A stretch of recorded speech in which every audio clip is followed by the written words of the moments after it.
Join me as I challenge myself to master the tricky nuances of British English by using essential phrasal verbs in everyday conversations. Mastering British English can be tough, especially when it comes to phrasal verbs. They're everywhere in conversations, but often tricky to grasp. Phrasal verbs can totally change the vibe of a sentence, and using them correctly can make a huge difference in how natural you sound. Think about it, how often have you heard a British friend say something like "I'm going to pick up some milk" and wondered what on earth they meant? One of the biggest challenges learners face is that phrasal verbs can have completely different meanings depending on the context. For example, get on can mean to board a bus, but it can also mean to continue with a task. It's easy to get confused. Another challenge is that there are so many of them, hundreds, in fact.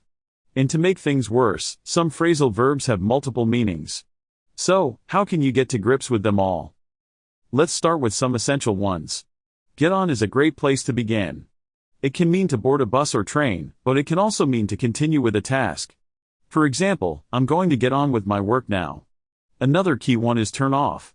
It can mean to switch something off, like a light or a machine. But it can also mean to lose interest in something.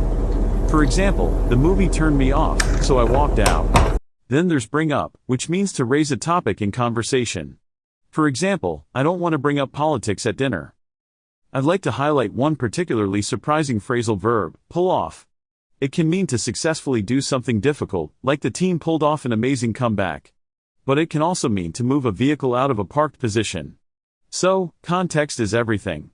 Using pull off correctly can add a lot of flavor to your conversations.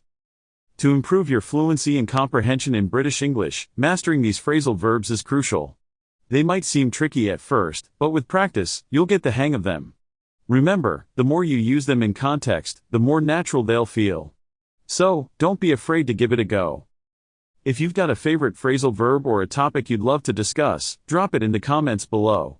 If you found this video helpful, check out my other videos on British English nuances and subscribe for more content.